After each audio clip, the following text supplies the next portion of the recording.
Assalamu alaikum. Welcome to another episode of Afghan Eye podcast. I'm your host Sangar Paykhar, and in today's episode, our guest is none other than the founder of Afghan Eye, Ahmad-Waleed Kakar. Wa alaikum assalam wa rahmatullah. In recent times, we have witnessed Pakistani officials trying to distance the country from its historic ties with Afghanistan, most prominently by the Pakistani Defence Minister Khawaja Asif. Ahmad-Waleed Kakar has written about this matter, and you can find the article on our website. The link is provided along with this episode.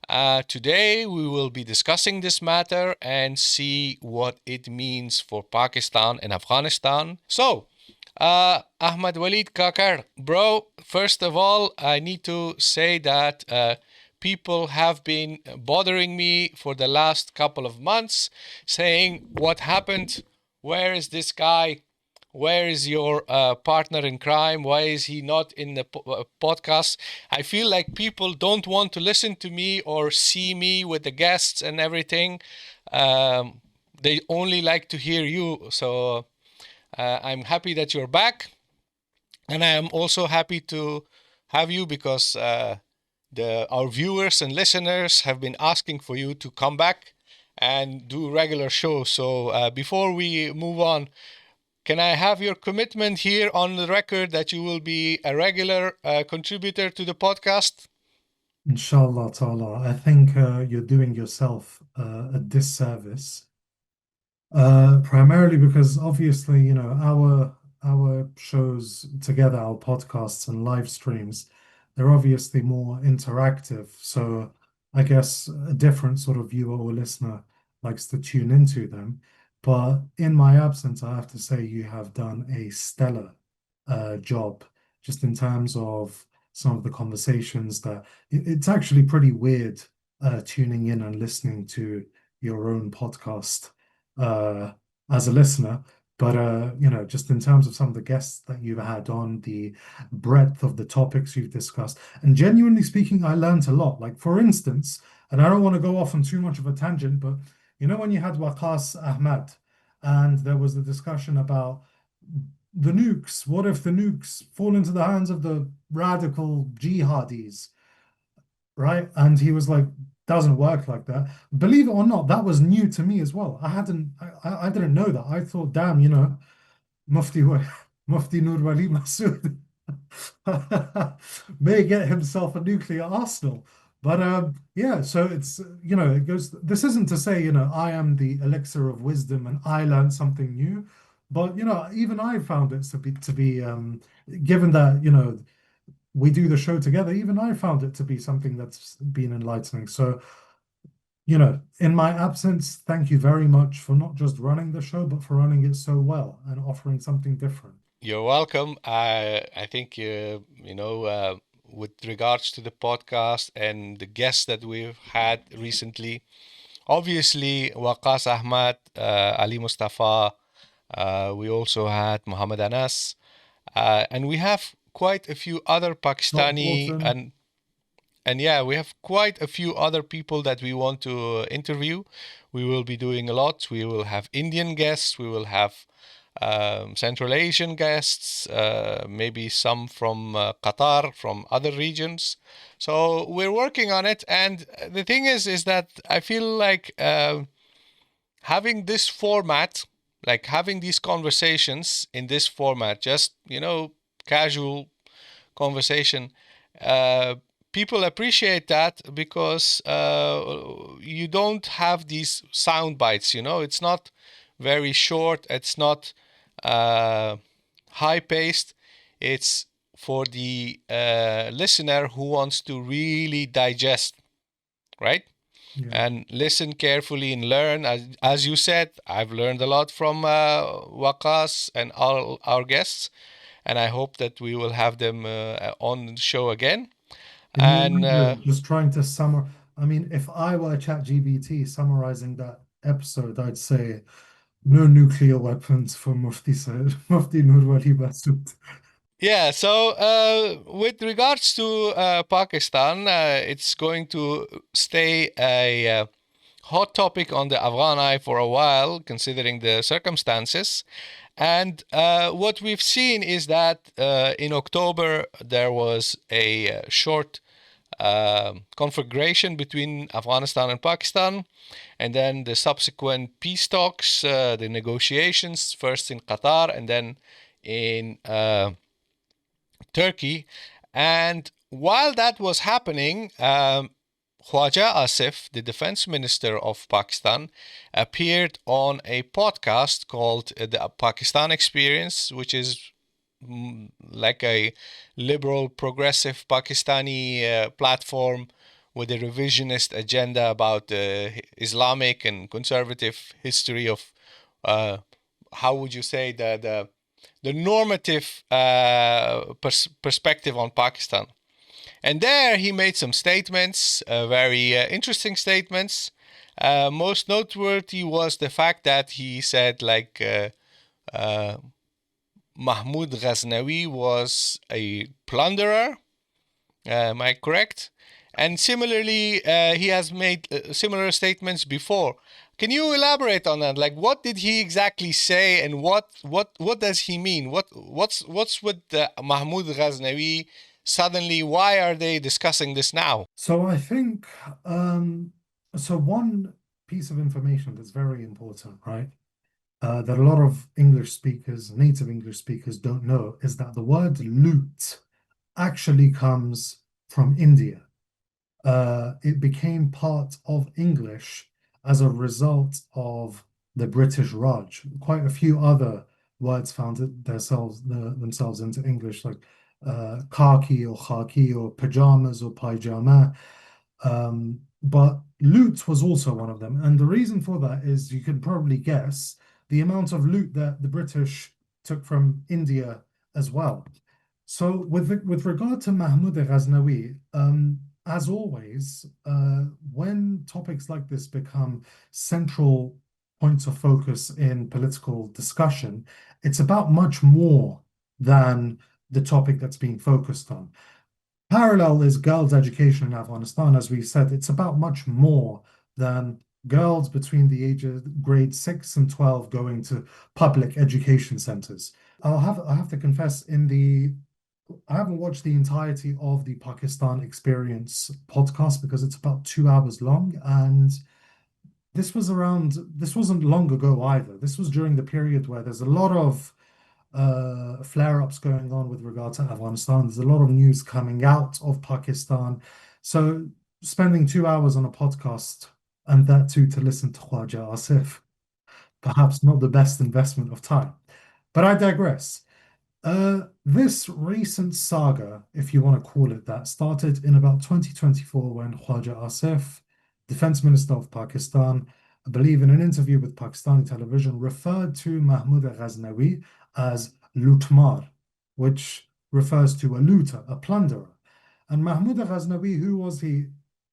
He was an 11th century emperor, the founder of the Ghaznawi Empire, and I believe he didn't call himself the Amir or the Khalif, but he pledged nominal allegiance to the Khalif in Baghdad, and he was the Sultan. And as Sultan in Ghazna, now Ghazni, he launched numerous campaigns into India, into areas now in Pakistan, in Punjab, and northern India, in the Indo-Gangetic plain. And during, obviously, as was the case in that time, especially with India being very wealthy, of course, there was loot, there was war booty, there was plunder, and also those areas were ruled and governed. And it was during this period that Islam spread in the Indian subcontinent. To what extent is obviously debatable, to what extent those were coerced and so on. That's a separate discussion. But his legacy has always been controversial in the subcontinent. And just as it's been controversial in the subcontinent, he's also been lionized and championed amongst the Muslims. So there's a folk tale. I don't have any historical reference to this, but the existence of this story indicates the kind of legacy, or how the view with he's held.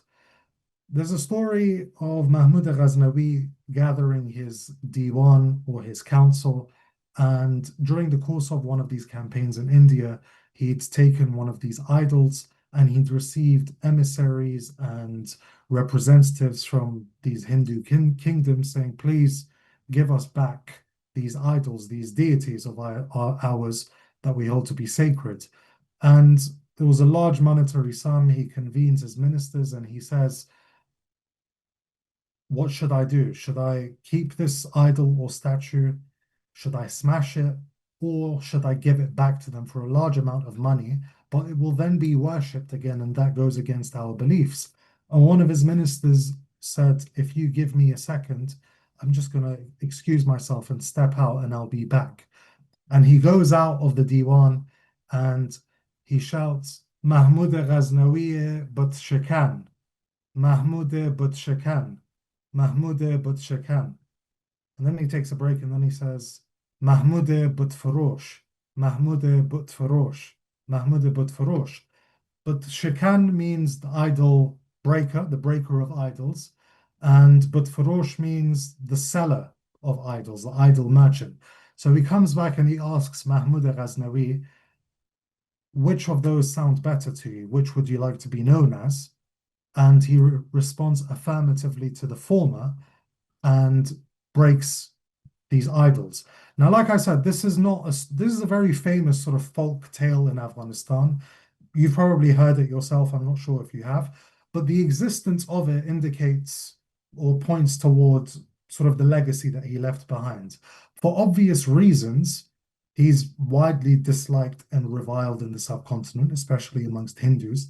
And in the First Anglo-Afghan War as well, William Dalrymple writes that the British Army took back what was supposed to be the doors or the gates of Somanath, which is one of these major Hindu shrines, and brought them back to India to placate its own Indian troops and say, look, we avenged the injuries that were caused upon you by Mahmud Ghaznawi. So apologies for a pretty elaborate breakdown. This isn't sort of an academic peer-reviewed journal, but this is just the kind of the legacy that we're touching at. So Mahmud Ghaznawi, given that he is known for plunder, war booty, as well as breaking an opponent of idolatry, and is also championed by those on the Islamic side as a champion of Islam, as someone who aided its spread, is controversial. Now, Khawaja Asif came on this podcast, in a television interview in 2024. He called Mahmud Ghaznawi a plunderer and questioned why Pakistan's missiles are named after him. Now, for reference, Pakistan has missiles named after Mahmud Ghaznawi, after Muhammad Ghori, after Ahmad Shah Baba, or the Abdali missiles. And so this obviously doesn't take place in a vacuum. It takes place amidst growing tensions with Afghanistan. And so far that Mahmud Ghaznawi, he was not Afghan in the sense of being a Pashtun, but he is claimed by the Afghan state as, let's say, a predecessor, a Central Asian emperor with which the Afghan state resonates and to an extent sees itself as the successor of. Immediately after this statement by the Pakistani Minister of Defence, the Afghan state broadcaster RTA Radio Television Afghanistan issues an official statement and condemned Asif's remarks as disrespectful and ignorant of history, and underlined that Mahmud Ghaznawi is widely revered by Afghans. Asif was also condemned within Pakistan by religious factions who also revere and cherish Mahmud Ghaznawi. Now, after the October conflict between Afghanistan and Pakistan, in this podcast, like you highlighted, he goes on this podcast and he talks about how there's a lack of a national narrative, how education has not been streamlined and uniform. It does not adequately explain Pakistan's role in Afghanistan, especially after 9/11, and how foreign heroes are lionized at the expense of local heroes. Now, that is the overarching context. And what it seems that Khawaja Asif is trying to do is to nationalize history, Pakistanify it, nationalize it. And this is the broader context, and that has problems from many, many, many different angles, not from an Afghan perspective, but from a Pakistani nationalist perspective.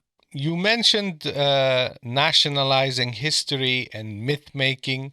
If we look at the creation of all Westphalian nation states, they all rely on certain myths. They need to, create this construct of, like for example, in Afghanistan, you mentioned Mahmud Ghaznavi was not technically an ethnic Afghan, even though there are many people who are of the Turkish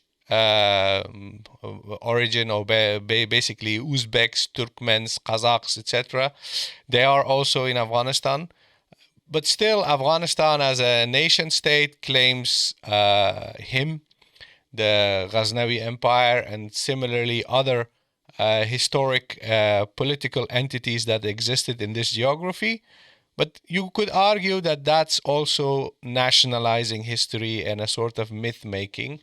So what's wrong with Khawaja Asif now saying, you know what, Mahmud Ghaznavi, we should scrap him from our myth, from our mythology and, or story of origin, and replace it with someone else? I mean, everyone does that. Everyone does that, but there are some key differences here. So you're right. Figures like, forget Mahmud Ghaznavi for a second. Jalaluddin Muhammad Balkhi, Rumi, was technically not an Afghan. He didn't spend most of his life in Afghanistan, and he wasn't a Pashtun. But he hailed from Balkh and wrote in Dari, and Dari is one of the national languages of Afghanistan. Therefore, Afghanistan claims him, and Turkey claims him, and Iran claims him. And it's a bit, frankly, idiotic for the three to argue about what he was and what he wasn't. And so, similarly, Mahmud Ghaznavi was not Afghan in the sense that there was no state of Afghanistan back then, and he was not a Pashtun.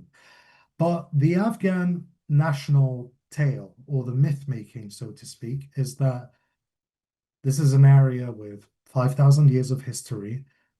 Prior to Islam, there was Bactria and Alexander. I'm not going to go into the details. After Islam, this was the center of a cultural renaissance in the Iranian cultural continent, right? From many of the heroes of the Shahnameh were here. You had emperors like Mahmud Ghaznavi, Muhammad Ghori, and so on and so on. And after Ahmad Shah Baba came around and solidified Afghan statehood, which was encroached upon by the British and the Russians, this is where Central Asia lives on in its antiquated form, but in modernity. So we claim all of that, and we are we are a country of many different ethnicities and united by Islam and us inhabiting this land. I'm not saying that that is right, and I'm not saying it's wrong either, but those are the broader contours.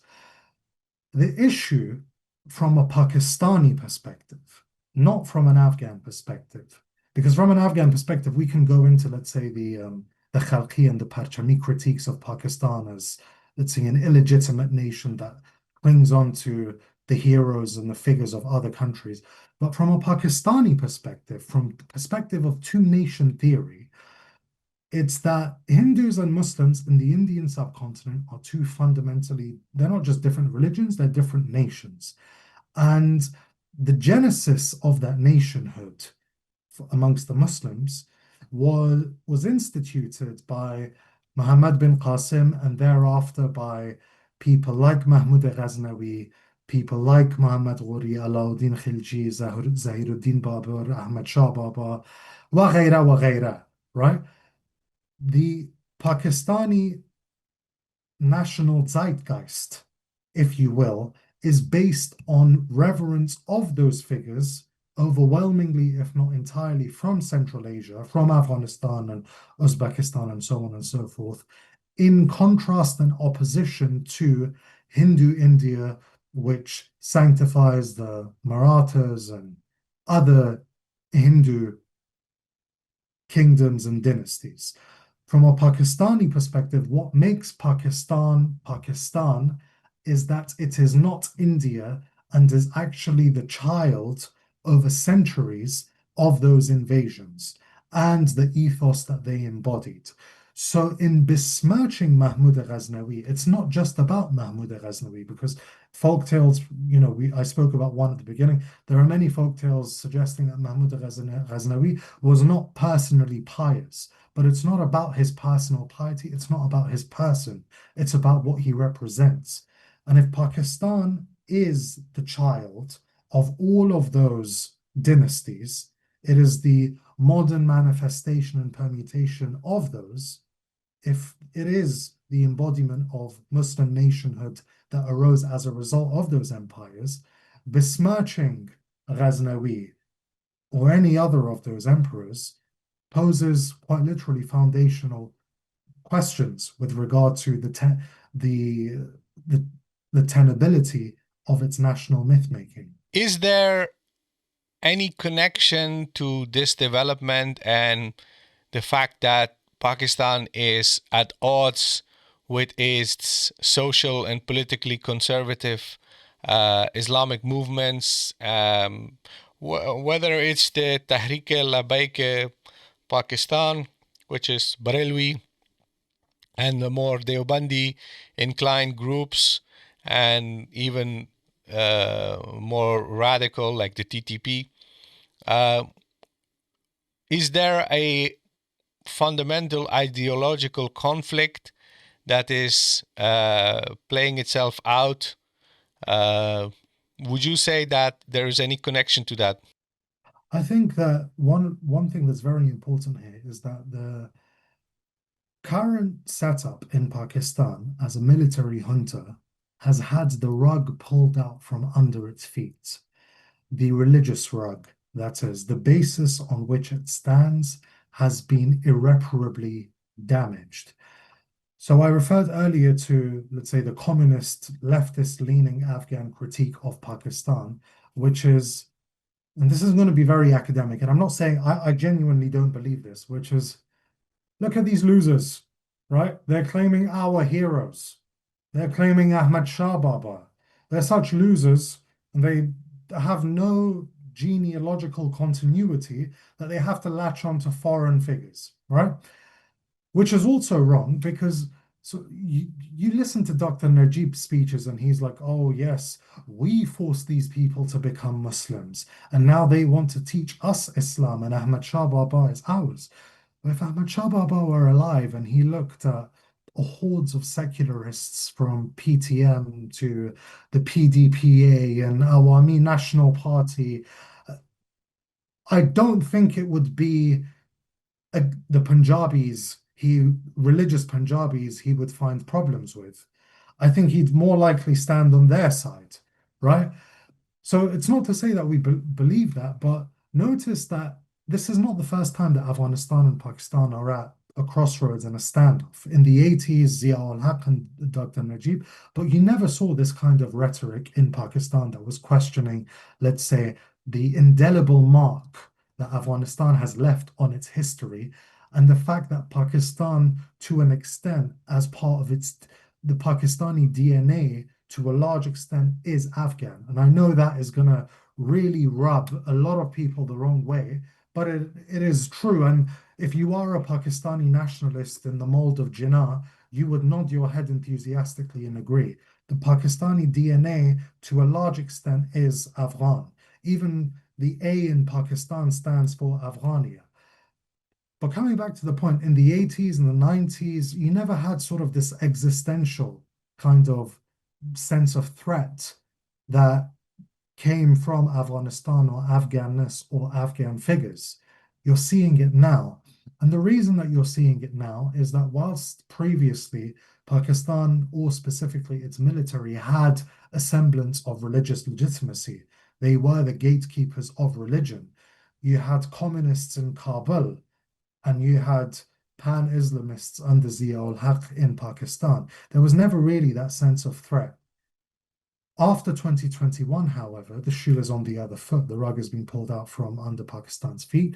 Pakistan's role in the occupation of Afghanistan has once again come front and center and come under heavy scrutiny, not just within Afghanistan, but within Pakistan as well. One permutation of which is the TTP, right?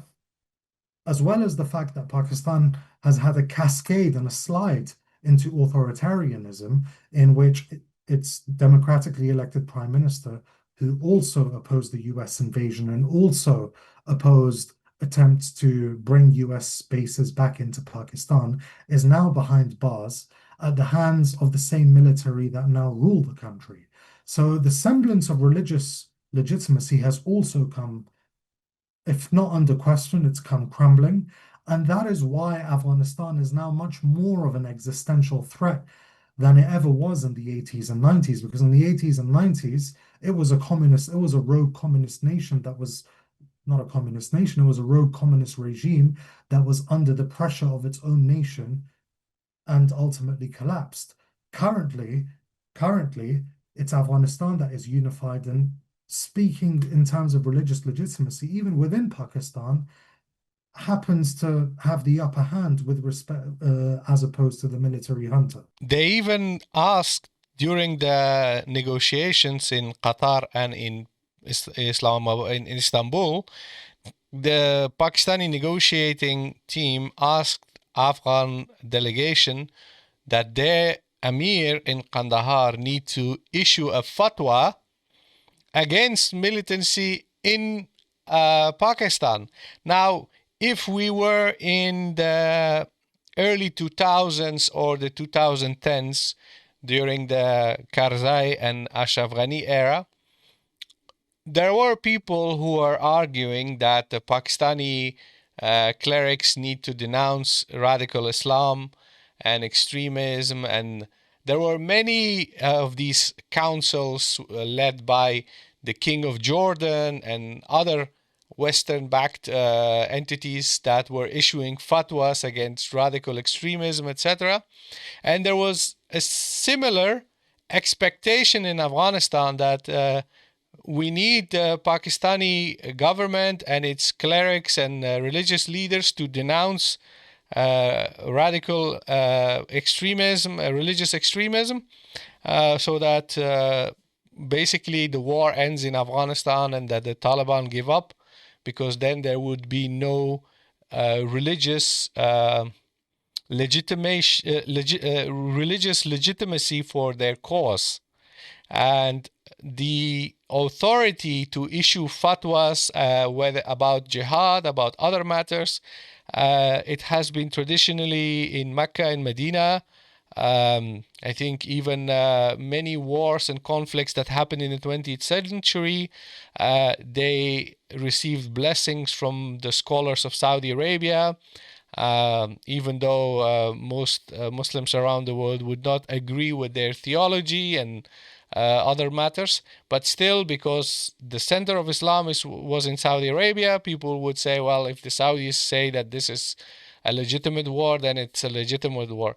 But similar power and influence and authority in the Muslim world was concentrated in Pakistan. But now, since 2010, it appears that it has changed. That's why the Pakistani delegation in Qatar and in Istanbul is asking the Afghan delegation that the Emir should issue a fatwa against militancy in Pakistan. Now, if this balance of power in this regard is changing, and if Pakistan is at a stage where they basically ask Afghanistan to issue such fatwas, what does that mean for Pakistan as a nation created, often said, for the sake of Islam? The popular chant that say, Pakistan ka matlab kya, la ilaha illallah Muhammad Rasulullah. Like, what is the raison d'etre of Pakistan. It's the Islamic testimony of faith. Now, when that is the case on the one hand, and on the other hand, they want to distance themselves from the idol demolisher and asking for fatwas from Afghanistan, what is Pakistan then? What is Pakistan? What does Pakistani nationality, Pakistani identity, what is it without Islam and without that heritage and without that sense that this is the second most important center of Islam after Saudi Arabia? I mean, this is what it comes down to, right? A country, or specifically a regime that is confident in its moral sway, does not need to outsource it to its neighbor. Now, I'll give you an example. We have a government in Afghanistan that is not recognized by the vast majority of the world. And it's often said, for instance, that the PR and the way that the foreign ministry presents itself is uninspiring and pretty repetitive. Give us our UN seats, recognize us, trade with us, right? The reason that those things are continuously emphasized is because those are the things that Kabul does not have. It doesn't have international recognition. It doesn't have economic interaction with as much of the world as it would like, and it doesn't have its UN seat. But just hypothetically, you'll never catch an Afghan foreign ministry spokesman or official saying, please give a fatwa calling our government Islamic. You see? Because rightly or wrongly, the confidence is there that we don't need legitimation, especially not outside legitimation. Countries that hold moral sway do not need to solicit it from outside.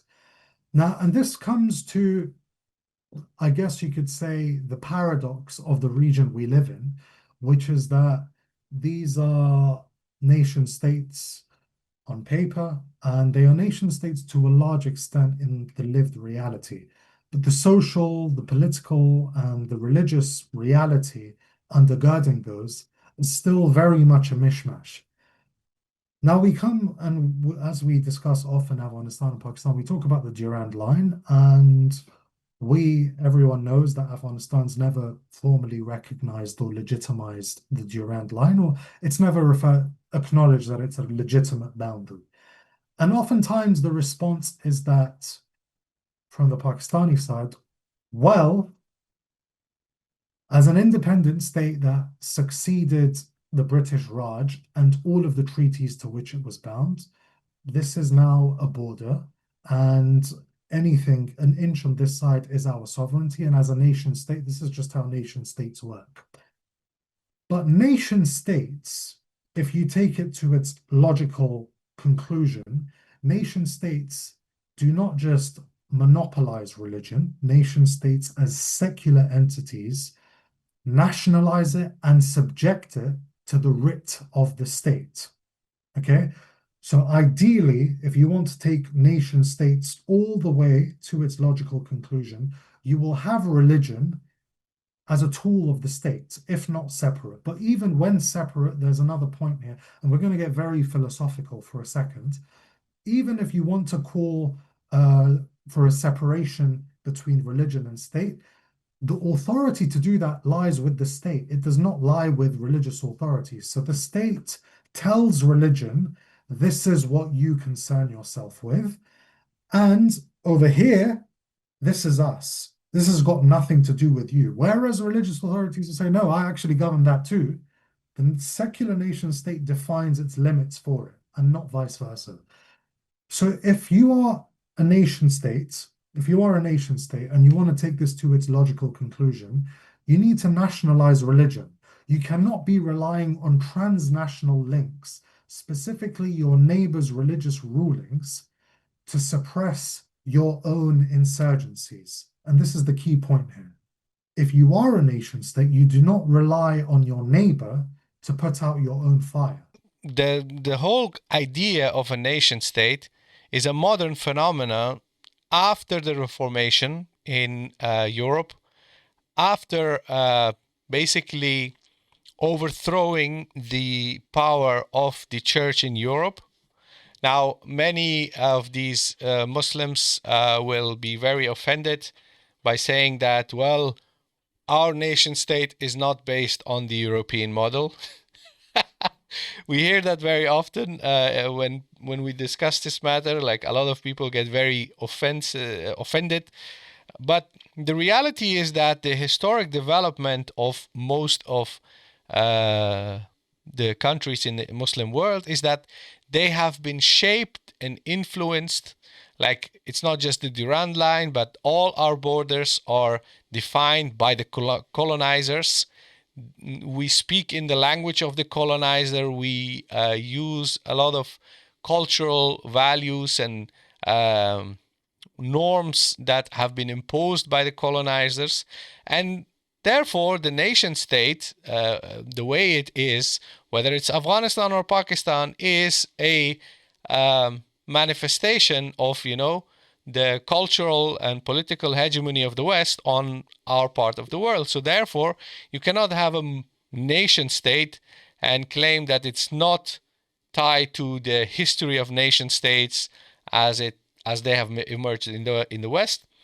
So that therefore, if we look at the Westphalian nation states and Reformation and then the modernity, it was all a gradual process of subjugation of religion. Yeah. Essentially, the creation of the state as we know it is a manifestation of political entities subjugating a religion, whether it's Christianity or Islam, and imposing other values, other beliefs, and other ideas on society. This is also why in many countries in the West, they're very, very scared of religious schools, whether they're Christian or Islamic. They don't want schools to teach religious morality because it's a morality that is not the morality of the state. And the state is in the hands of people who are not informed or influenced or shaped by religious norms and values. Now, if we look at Pakistan, we have the current, I don't know, I can't keep up with all these titles. Is it now a field marshal? Is he a grand emperor, grand whatever? So this military leader in Pakistan, his full name is Hafiz and Sayyid. Yeah, his full name is apparently Hafiz Sayyid Asim Munir Shah. So he's Hafiz. Yeah. So he is Hafiz, meaning that he memorized the Quran, which gives him a religious, authority in a Muslim society. He's the one who is preserving the Quran in his heart. He has memorized it.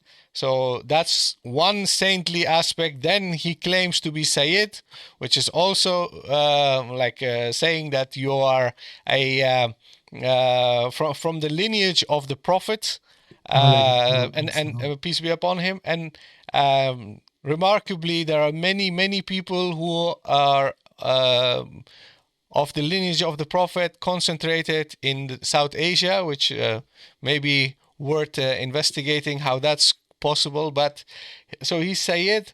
And then when you see people defending him, like some of these religious figures in Pakistan, the scholars who are aligned with the military regime, they don't just say the field marshal, they don't just say the military leader, they always say Hafiz Sahib. Hafiz, they always I've even seen Sepah Salar be used. So they use these religious titles for him, and they want you to believe that this is not just a secular military leader. No, he is a religious leader. So on the one hand, this religiosity is playing a major role in Pakistan, and on the other hand, we have their defense minister saying no. Mahmud of Ghazni was a looter, and we need to disassociate ourselves from him. And then the question is like, okay, but that's also what the Indians are saying. The Yes. Indians are also saying we need to disassociate ourselves from Aurangzeb because Aurangzeb was too religious, too Muslim. We need to disassociate ourselves from Ahmad Shah Abdali and all these Muslim rulers of the subcontinent because they were pillagers and oppressors and whatnot. And now we have the defense minister of Pakistan, the country that basically claims to exist based on, its religious legitimacy. Now, when they are saying that, then what's the difference between India and Pakistan? Well, I'm going to read to you a passage from the article, which is the irony is that this identity shift is hardly a Pakistani chauvinism. It instead brings Pakistan closer, not further, from the very Hindutva project in India it defines itself in opposition to and accuses Kabul of complicity in. As Pakistan once identified itself in opposition to India, Asif now sought to redefine it in opposition to Kabul, but inadvertently in alignment with India. Full circle. So this is, and this once again, this comes back to the point about nation states and so on and so forth. And it's a very lengthy discussion, and I don't want to get bogged down in it. But what Asif is trying to do, and I would go out on a limb and say, not just Asif, but it reflects a broader shift in the thinking that's been long in the making in Pakistan, is inculcate within his listeners the need to venerate local heroes, because we are from this given geography, and all of our missiles are named after Central Asian emperors from the damn country that we're fighting. So there's obviously, it's unsettling here, but at the same time, what this is doing is, like you said, it's echoing the very claim that Hindutva are making, which is all of these Central Asian Islamic emperors, these are unwanted interruptions within our long illustrious history. They were looters and so on and so forth, and we need to dissociate ourselves from them. Now that's great for them. You can discuss the whole Hindutva issue another time. But for Pakistan, whose whole nationalism to begin with, whose whole myth-making to begin with, was founded on the premise that we are not India because for 1,000 years, we, by virtue of our geography and our culture, language and religion, are more proximate to Central Asia and the invaders that came from there than we are to India. Our whole national identity is not, and this is not to sound derogatory, our national identity is not that we are Pakistan, it is that we are our neighbors incarnated in India. Therefore, dissociating yourself from those neighbors, disentangling yourself from Afghanistan and Mahmud of Ghazni, by default, ipso facto, right, is confessing that you are Indian. So where does that leave you? It leaves you in more of an existential crisis than if you just accepted that Mahmud Ghazni is the one the missiles are named after. And I would say that this is not unique to Pakistan. And I realized something, Sangar. I've been on Twitter for years, right? And I've monitored the discourse and I've tried not to get bogged down in a lot of the discussions. But listening to certain snippets of this Pakistan Experience podcast, I realized actually Twitter is not sort of some vacuum or gutter where people scream at each other. The discussions that I was reading on Twitter years ago, some of the talking points are echoed by Asif currently. So one of the major revisionist talking points, in these Afghan, Pakistani debates, and you've got Pashtun Farsiwan debates and Punjabi Pashtun debates.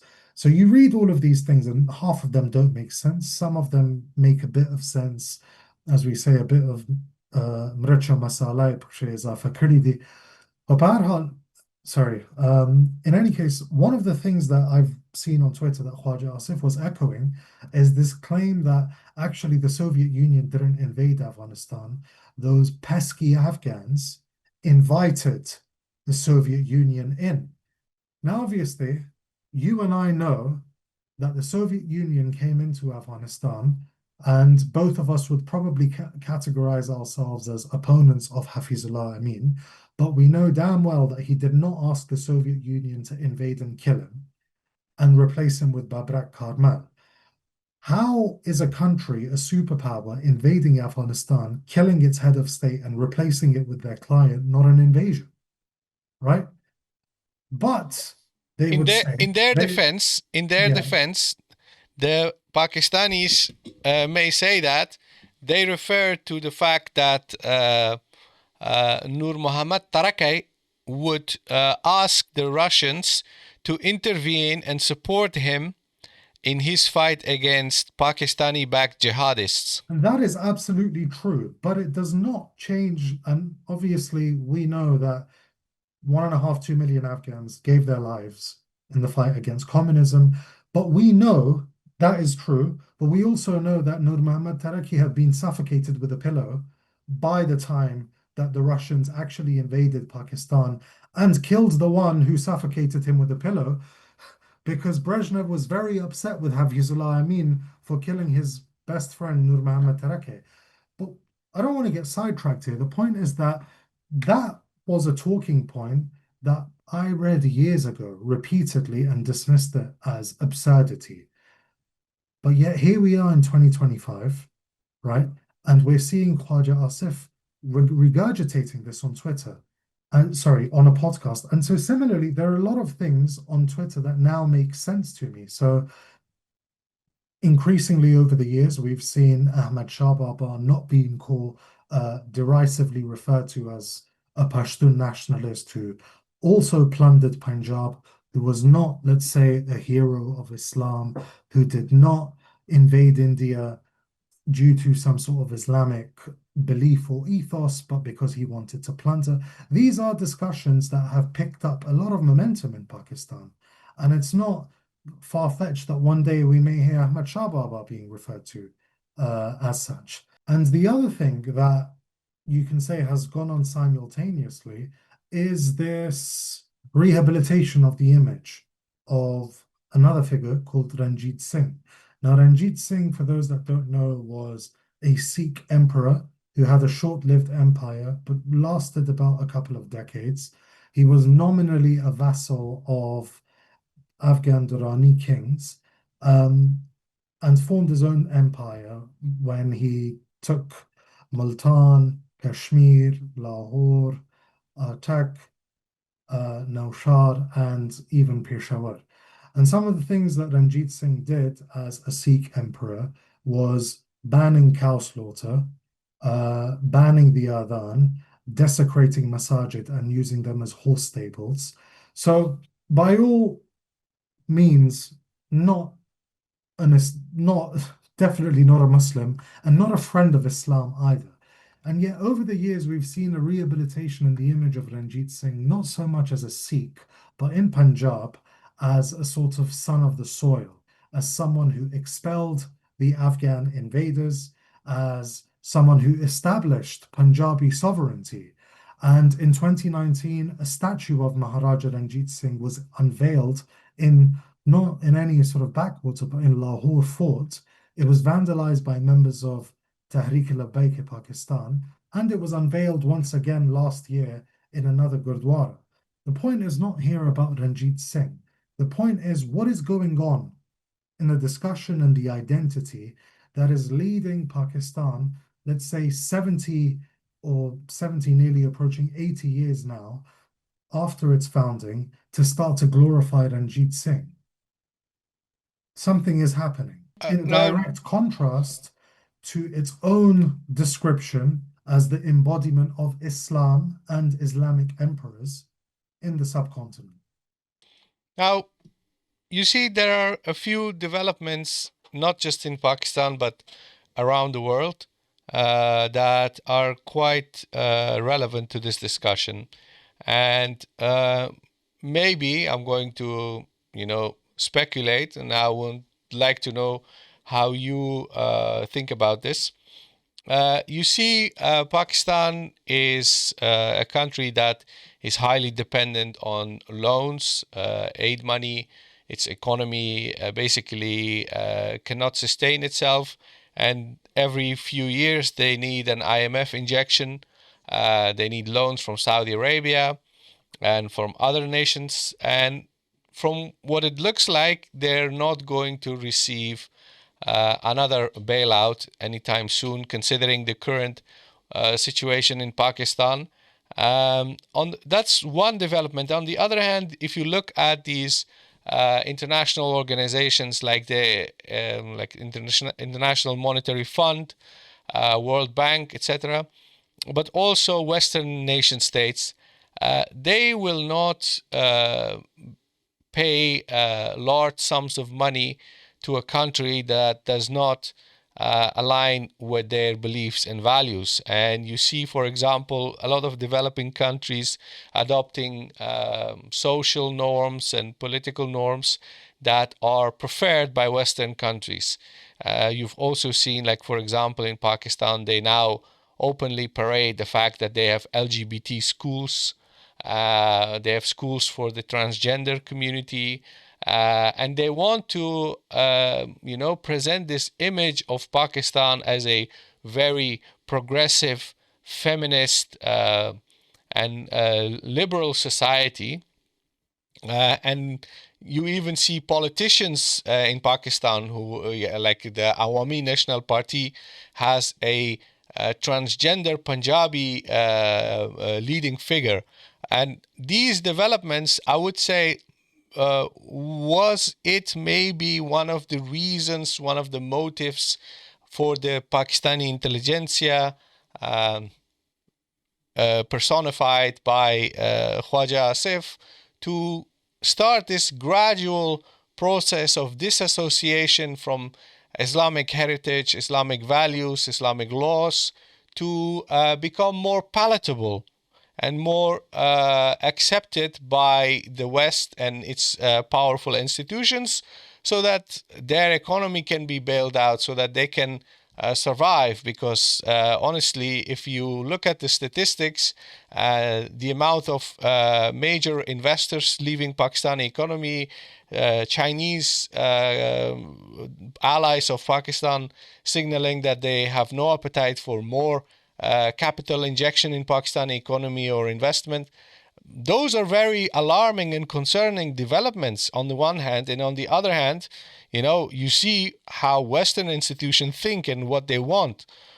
So naturally, the logical conclusion would be that maybe Pakistan needs to become more secular, more liberal, more disassociated from Islam, maybe something like Poland or whatnot, or Romania, so that the West can embrace it and inject capital into its economy and save its people and its economy from a decline, and like the slippery slope of further deterioration in economy in Pakistan is very concerning. No, absolutely. And I think the fact that Khwaja Asif himself, by the way, refused to rule out the possibility of Pakistan joining the Abraham Accords also uh, points to this direction that Pakistan, in the aftermath, especially of the American occupation of Afghanistan, is confronted by numerous challenges, some of which you could say are existential. Regionally, it's lost a lot of relevance. The exit of the US from Afghanistan and the US's diminishing interest in the region means that Pakistan's army is devoid of a purpose that it served for 4 decades. This is not just one generation of Pakistani sort of army officers that are accustomed to war in Afghanistan and that war serving as a springboard to their relevance. And I think you discussed it with Waqas Ahmad as well. But at the same time, it's an army that's grown accustomed to some level of insurgency or militancy in its own tribal belts. And in the absence of war in Afghanistan or low-level militancy, I mean, I'm not saying this is the case right now, we'll still look for a raison d'etre to function in Balochistan and Pakistan, which is militancy, which is manageable violence, which is protecting the center and letting the periphery have a certain level of instability so that it serves the purpose of its existence. I think also the fact that, bearing in mind this whole um, angle of regional relevance also explains why Pakistan hurried to sign a defense pact with Saudi Arabia and some of these Gulf countries, and also why there are rumors as to Pakistan sending a stabilization force into Gaza, whatever we want to call it, as well as the Abraham Accords and things of the sort. So we saw what is now the infamous image of Hafiz Saeed, Asim Munir, and Shahbaz Sharif in the White House offering rare earth materials to Donald Trump. Um, all of these things point toward a scramble for relevance that has been lost since the US withdrew from Afghanistan. And to top it all off, and I'll come back to what I said in the podcast earlier, the flight of the US from Afghanistan and the reinstitution of the Islamic Emirate of Afghanistan has pulled the religious rug out from beneath the military's feet. So there's a couple of issues here that are really stark and are challenges. And coming to the economy, I mean, it's often said that Pakistan suffered a lot from war in Afghanistan and the occupations of Afghanistan, with which I wholeheartedly agree. But the average Pakistani lost. And coming back to the podcast with Waqas Ahmad, if you are a lieutenant or a colonel or an army officer being paraded in Langley and Sandhurst, and you are being patted on the shoulder and saying, if only all of those pesky Muslims were enlightened like you, and all of the ego boosting and all of the validation that comes from that, the shift after 2021 has been pretty stark.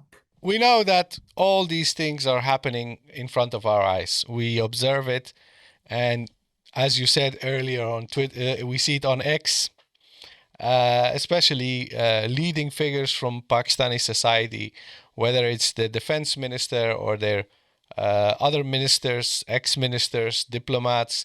They are all, venting and expressing their ideas and beliefs. How do you see these developments in Pakistan impacting Afghanistan? Like, if Pakistan is going through this serious case of identity crisis, what's going to be the consequence for Afghanistan?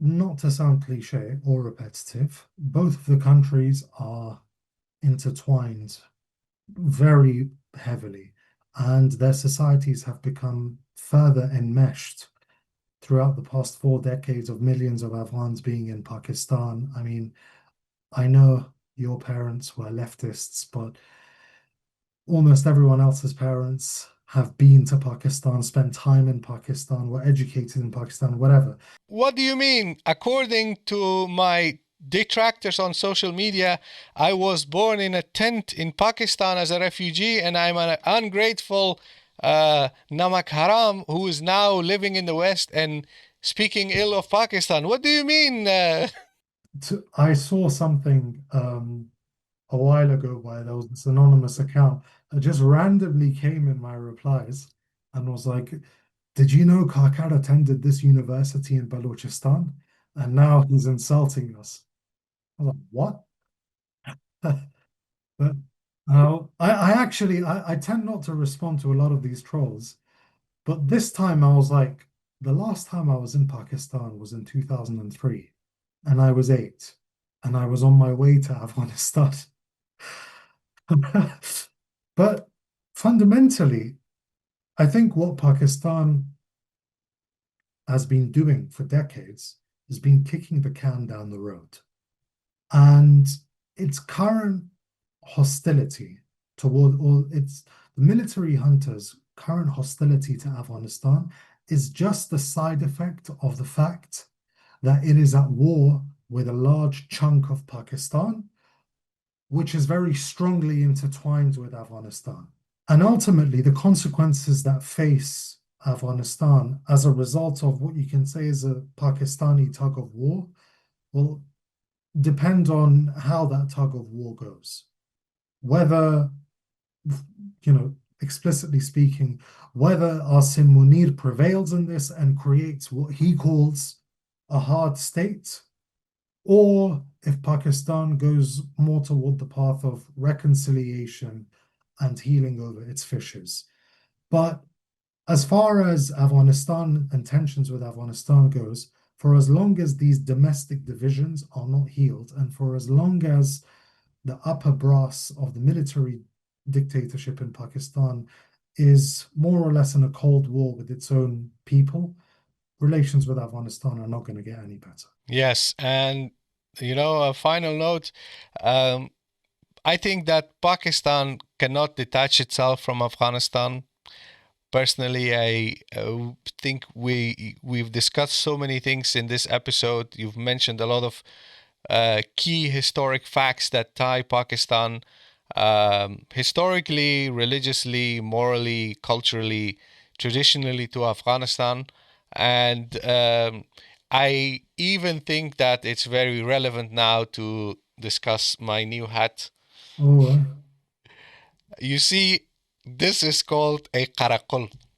And a karakol, how dare this, you wear Jinnah's hat? yes, this is not Jinnah's hat. This is a karakol made in Afghanistan, and it's called karakol. Kara means karakol. Black. It's Turkmen.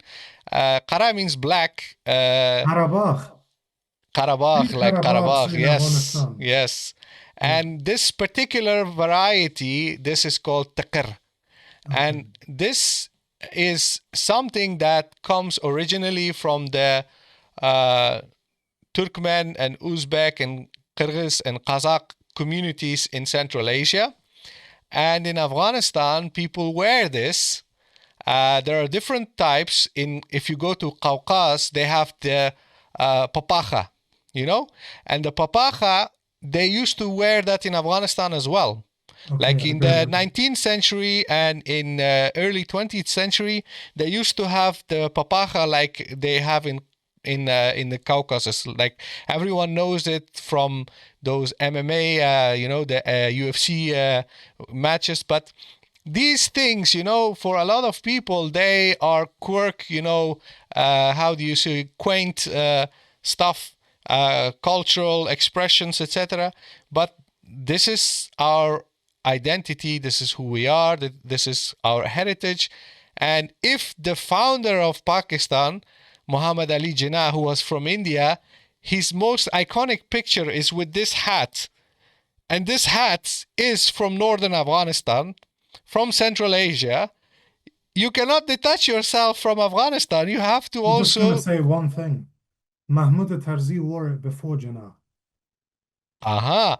And probably many other figures from Afghanistan and Central Asia. And the thing is that what I find very comical is that I receive replies on social media, "Oh, you're wearing a Muhammad Ali Jinnah hat." And I'm like, oh, so sad for you to say that you really think that is a Muhammad Ali Jinnah hat and not a Central Asian hat.